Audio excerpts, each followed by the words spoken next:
جو سب سے بڑا سبب تھا فتح مکہ کا، وہ جو صلح حدیبیہ کا معاہدہ تھا وہ ٹوٹنا تھا۔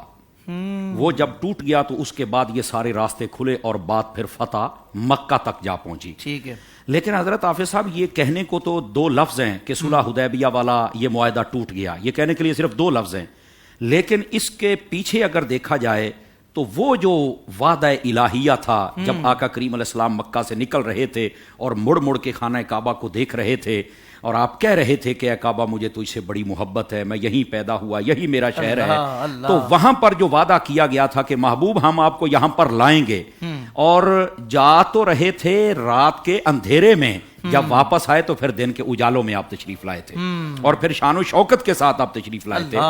تو یہ کہنے کے لیے صرف دو لفظ ہیں، لیکن حقیقت یہ ہے کہ یہ وعدہ الہیہ کی تکمیل ہو رہی تھی۔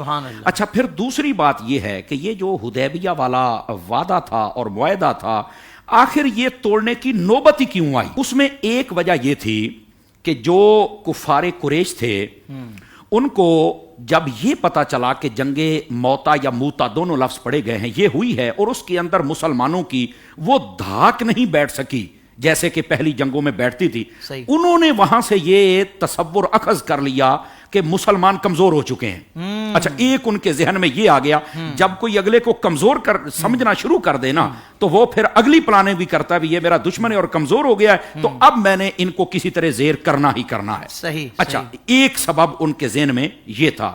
اب دوسرا یہ تھا کہ جب حدیبیہ کے اندر شرائط لکھی جا رہی، ان میں ایک شرط یہ بھی تھی کہ آقا کریم نے فرمایا کہ جتنے بھی قبیلے ہیں ان کو اختیار دے دیا جائے کہ وہ جس کا بھی حلیف بننا چاہیں، جس کے ساتھ بھی وہ بخوشی رہنا چاہیں، اپنی شرائط کے ساتھ وہ رہ سکتے۔ انہوں نے کہا جی ٹھیک ہے۔ وہاں پر تھے دو قبیلے، ایک کا نام تھا بنو خزاعہ، ایک کا نام تھا بنو بکر۔ یہ جو بنو خزاعہ تھا اور بنو بکر، ان کی آپس میں بڑی دشمنی چلتی تھی۔ اب انہوں نے کہا موقع آ گیا ہے کہ یہ جنگ بھی ٹھنڈی ہو جائے اور یہ معاہدے کے اندر ہم بھی حصہ ملائیں۔ بنو خزاعہ نے نبی پاک علیہ الصلوۃ والسلام آپ کے حلیف بننے کا ارادہ کر لیا، بنو بکر قریش کی طرف ہو گئے۔ اب ظاہر سی بات ہے اتنی دیر تک یہ بھی تھا کہ اگر ہم میں سے یا ہمارے حلیفوں میں سے کوئی کسی کو چھیڑے گا تو ہم سب مل کر پھر دشمن کو جواب دیں گے۔ اب جب یہاں تک بات آ گئی، جنگ بھی ٹھنڈی ہو گئی، ماحول بھی سرد ہو گیا، اور وہاں پر وہ جو بنو خزاعہ تھے وہ حضور کے حلیف بن گئے علیہ السلام، اور جو دوسرے تھے وہ کفار قریش کے حلیف بن گئے، بنو بکر والے۔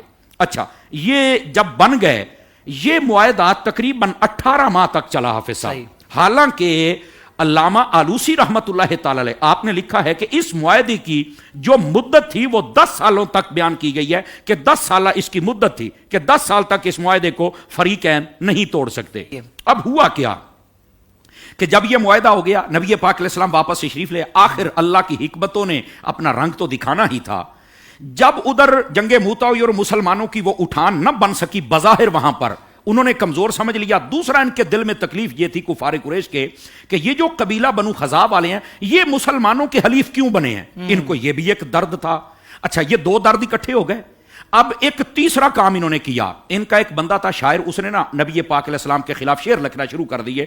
اب جب اس نے ہجو لکھی نا حضور کریم علیہ السلام کی، تو ایک کنواں تھا جس سے عمومی طور پہ پانی بھرا جاتا تھا، وہ وطیر کے مقام پہ تھا، بعضوں نے کہا اس کنویں کا نام ہی وطیر تھا۔ وہاں پہ پہنچے، قبیلہ بنو بکر کے بھی کچھ لوگ تھے اور قبیلہ بنو خزاعہ کے بھی۔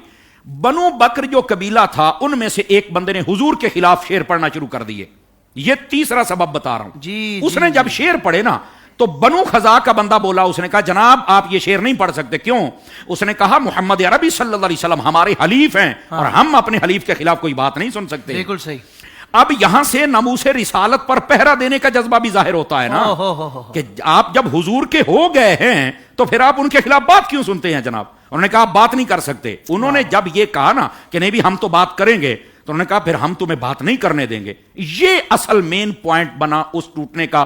وہ جنگ موتا میں وہ جو کمزوری تھی وہ بھی ان کے پیش نظر تھی، وہ جو حلیف تھے مسلمانوں کے وہ بھی تھی، اور تیسرے نمبر پر یہ اصل یہاں سے آگ بھڑکی نا وہ یہ مقام تھا۔ سوشل میڈیا پر اسلام کی صحیح تعلیمات جاننے کے لیے ابھی حافظ سائر قادری کا نیا YouTube channel Islamic digital studio subscribe کر لیں، اور ہاں نوٹیفیکیشن بیل آئیکن کو بھی پریس کر لیں تاکہ ہماری نئی ویڈیوز آپ تک بر وقت پہنچ سکے۔